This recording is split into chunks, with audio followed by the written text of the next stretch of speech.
everyone. My name is Andrew. I work on the developer relations team at Nest Labs. Just quick show of hands, who's heard of Nest so far? Hey, all right, that's great.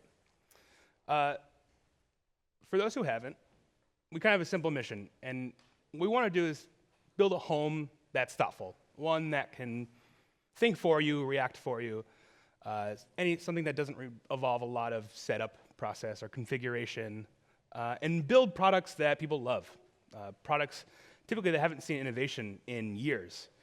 And one of the products that we started out with hadn't seen innovation in about 30 or almost 50 years, actually. And it was the first generation Nest Learning thermostat. And the idea was the thermostat, packed with a bunch of onboard sensors, could learn for you, could learn the schedule for you, and take automatic action to lower the set point for you and save energy. We added features like auto away, which could detect if you're home or not, to further save energy. We then expanded to the Nest Protect, a device that could alert you to smoke or carbon monoxide danger, and specifically what room it's in. And then just recently launched the Nest Cam, a camera that you can check in from anywhere, just about at any time. But that wasn't just it. We wanted to build a thoughtful home. What that means is we didn't want to have another remote to control, an app to open, or even a hub to plug in. What we really believe is devices should be able to speak to each other locally, as well as devices outside the home, like cars and phones, so they can inform the home to make better decisions. You can see this today with our own products. For example, if the Nest Protect senses carbon monoxide, the thermostat can automatically shut off the heat furnace, which is typically the source. And if you have a Nest Cam, it'll automatically start recording a video and save it, regardless if you have service or not. That really isn't it. What we really wanted is a home that could think, one that didn't respond to just certain things. So we built what we like to call Nest Sense. It's an intelligence layer available to users and developers, and it can take all sorts of information and make better decisions. This is the part of the smart home that really sets us apart. This is the hardest part.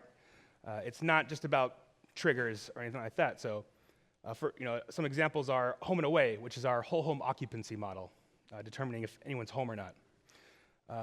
ETA, which is, we kind of saw an example of a slide ago, where a car can tell the home exactly when someone's going to be there and line up the set points at the exact perfect time. And energy rush hour, which is our type of energy demand response. If you don't know what that is, it helps utilities shift load, and we also help users save money. So we built this for our products, but we didn't want to just stop there. We also wanted to work with developers. About a year and a half ago, we launched the Works with Nest platform. It's currently about 14,000 developers building anything from, we've seen washing machines to connected pet feeders like you saw the other day. All sorts of devices. It's been a lot of fun to see what people come up with. It's been very popular. Right now, 1 in every 8 Nest homes has a Works with Nest developer in it. And I think the popularity is due to us working with developers to figure out great features, not just integrations. We don't want to connect devices just for the sake of connecting them. We want things to happen in a great way that's easy for a user. And of course, it's almost impossible to talk about the connected home without mentioning privacy. And at Nest, we really believe in user transparency. So as developers, keep this in mind. When you're building Works with Nest connection, you have to explain to a user in very plain terms exactly what piece of data you're asking for and give a reason for it.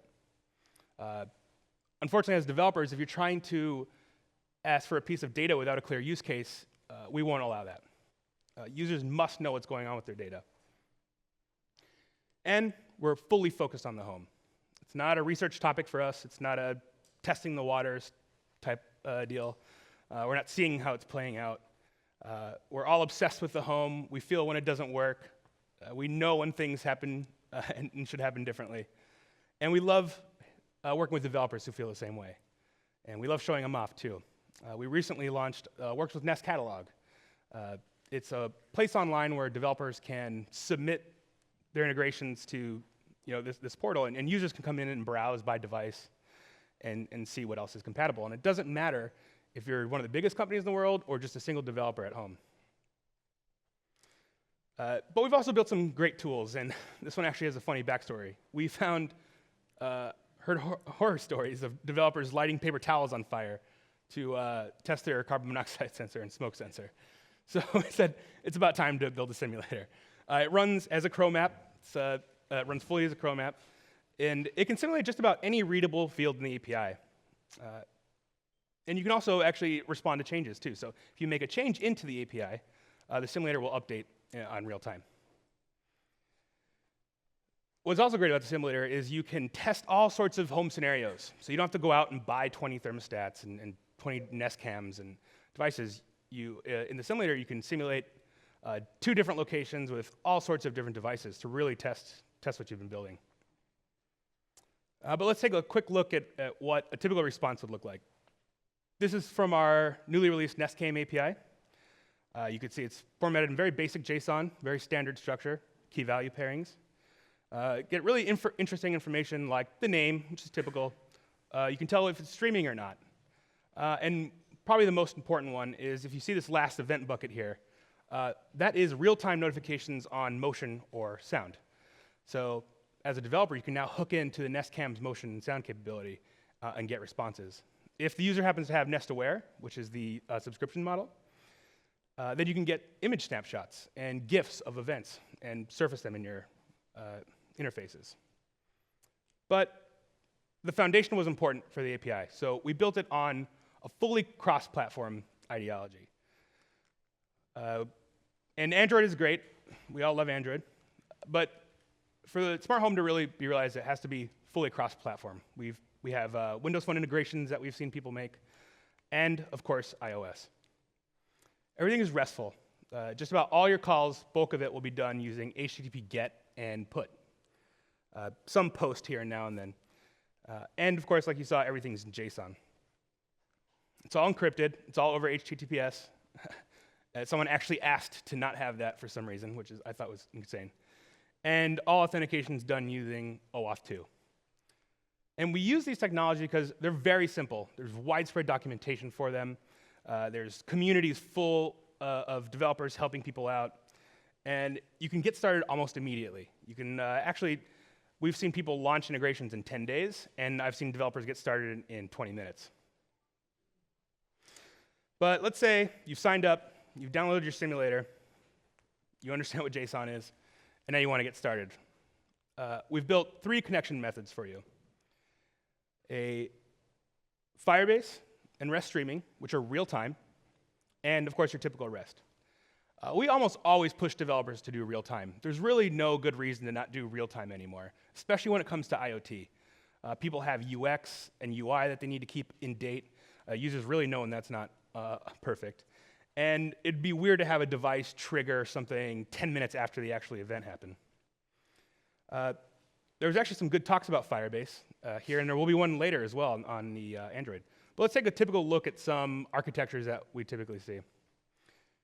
Here, Firebase is great for mobile. It has awesome libraries for just about every platform.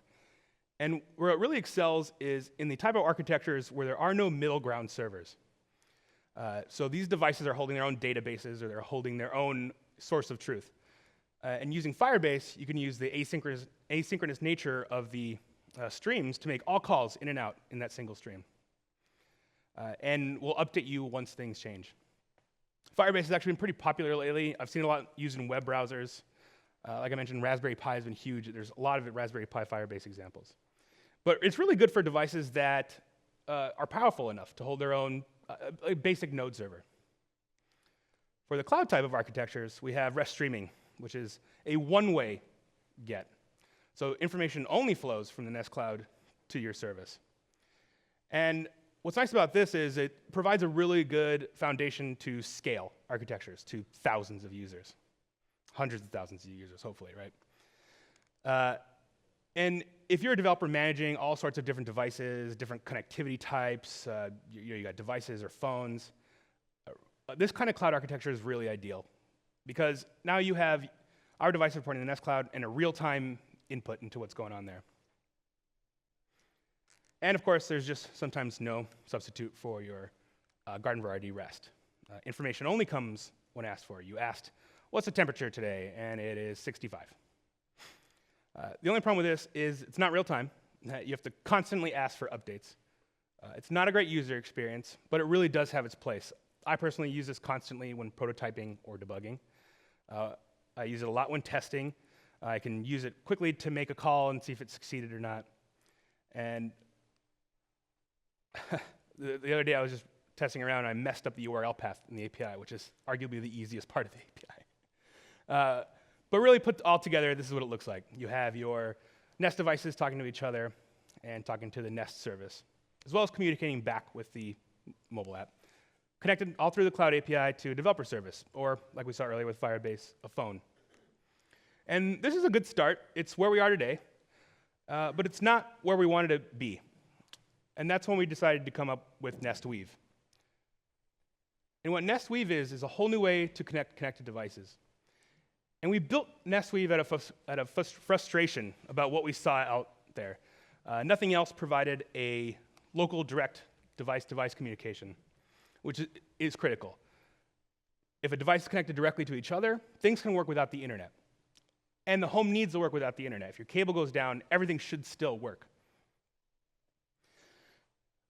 Weave is an application layer, purely an application layer, which means it can run over different network types. We're targeting a low-power mesh network called Thread at launch, and then we'll quickly expand to Wi-Fi and local LAN devices as well. It runs all over IPv6, which means that we'll now have a comprehensive solution for just about every scenario out there. Where Nest Weave really excels right now is with low-power battery-constrained devices with very small hardware footprints. Keeps costs down. Typically, these devices can't last on battery on your normal Wi-Fi connection for more than 5 to 6 months. But now with Nest Weave, with your low-power mode, you could have a battery device last for up to 5 years. And it's secure. Regardless of if you're connecting a Thread device to a Wi-Fi device or low power to full power, it provides end-to-end security. Every message is encrypted from the host to wherever it's going. There is no snooping, there is no man-in-the-middle attack. The full message is encrypted. Every device should be encrypted. In fact, we just had someone argue that, oh, a light bulb doesn't need to be that secure, but it absolutely does. It provides weak points, so everything is absolutely secure. And what Nest Weave also provides is a local access to the Nest services. So here's what we saw before, the typical architecture. Again, it's a good start, but it's relying on the cloud. It's relying on 2 developer services functioning. And this is where we see the typical Nest Weave architecture looking like. Devices are communicating locally to each other, but still back to the Nest service, and if you can see here, even back to the developer service. So you still don't have to lose all that information. Actually, our products do this today. Our Nest Protect, if it senses smoke or carbon monoxide, can alert the other Nest Protects in the home using this Nest Weave network. We use it today. This is great. It works without the internet. It doesn't matter if the router is on, if the Wi-Fi is working, if the power is on. And it's provided great functionality, and we can't wait to expand that to developers. But reliable messaging isn't the end of it. Currently, there's a semblance of IoT where people are just manufacturing these devices that can be remote controlled. I can turn it on, I can turn it off. It's a good start. Or they have this semblance of smart homes that you have to build complex rule systems for.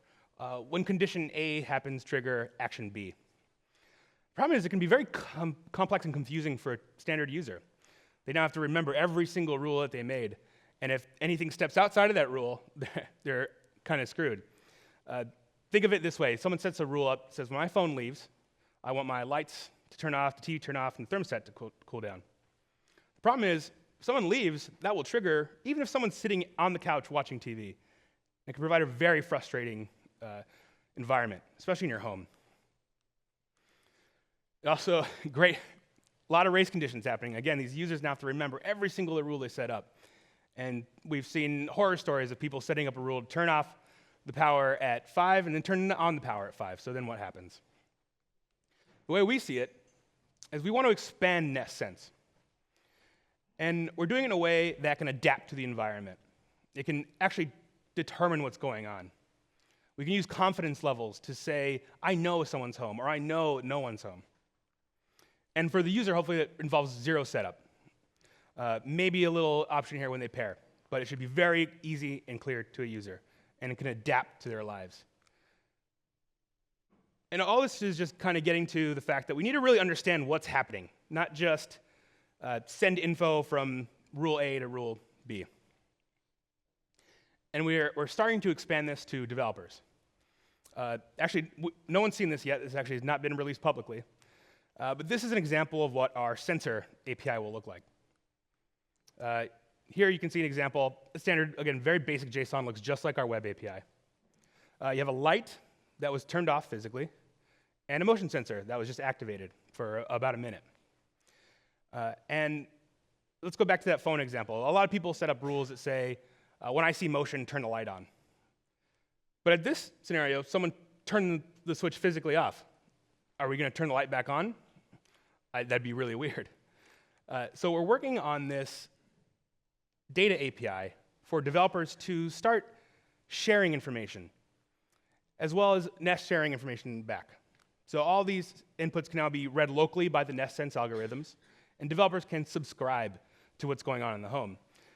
And this is the hardest part, by far, for developers to build. And with this solution, you don't have to go build your own algorithms. You don't have to go build a motion sensor algorithm. You don't have to go build a temperature algorithm. You can participate in the Nest Home, and we'll give you that information. So we got a quick look at the Works with Nest API. You saw a little bit of tools that we have. And you're going to get started with a real-time stream, right? Either Firebase or REST streaming. When building a product, consider what else that you could do besides basic control, especially with connected products. It's not just about remote controlling something. That's not a smart product. That's a connected one. And sign up for more information on Nest Weave. We'll have a lot more for you later this year, and if you sign up on our website, we can get a lot more information going. We're going to have some Q&A in about a minute, so if you guys have any questions, feel free to bring it up. I'm assuming there's going to be a few.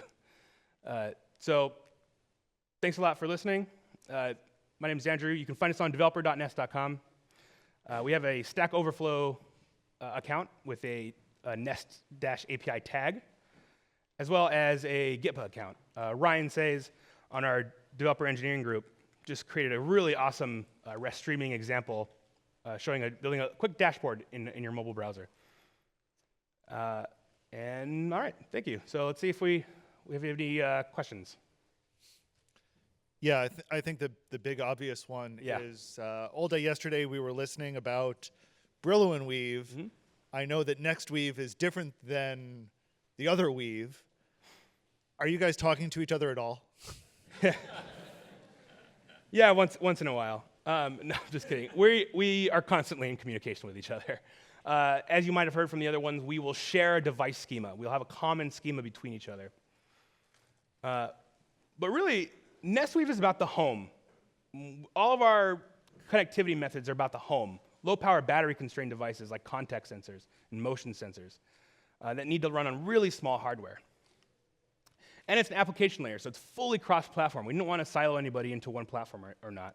One of the biggest points is whether you're using NestWeave locally, it will look the same in the cloud as well. So if you don't want to adopt NestWeave locally, you could still use our cloud APIs. But where we're focused on the home, Google is focused on the world, connected to everything. And that's really where we differ. We kind of use Weave as a broad connectivity word.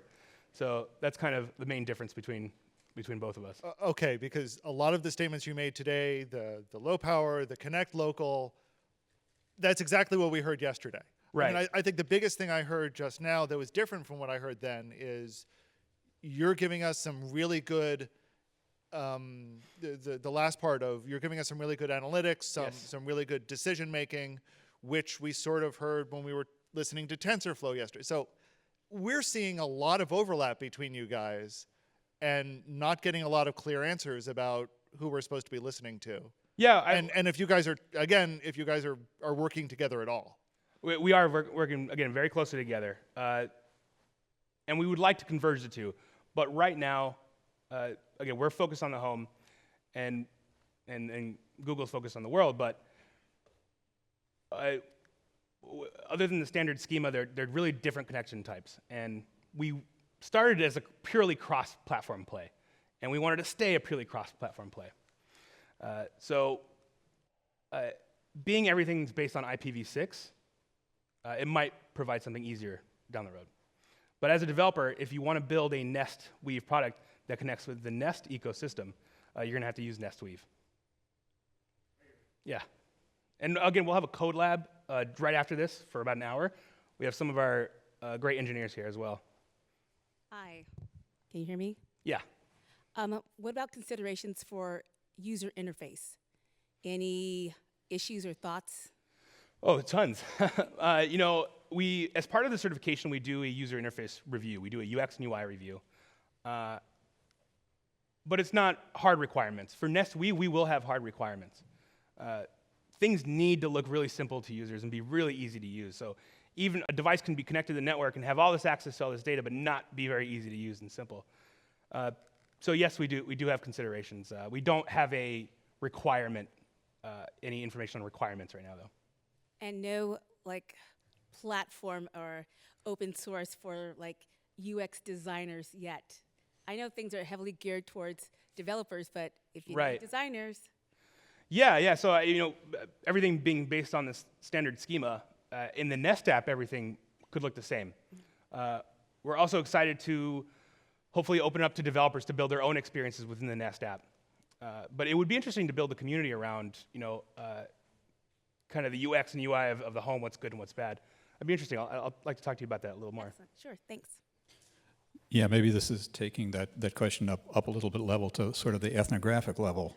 Does Nest participate in the public discussion of what home life is, again, from an ethnographic descriptive point of view? How often do North American front doors open and close? Stuff like that. No, we don't. We don't in the sense where it's about Nest user data. We don't really release user stats. We don't like to use the users kind of as, data, what's that? Yeah, I just mean scientifically. No. Scientifically. We don't. We sometimes work with universities on specific topics, but not in this. If you have anything in mind, I'd love to kind of bounce in mind. I'd love to do a research project with university or something. All right. I can't really see anything, so earlier when I asked if anyone heard of Nest, I really hope everyone raised their hand because I can't see anything. All right, if there's no other questions, we'll have a code review in our office hours just across the hall. All right, thank you.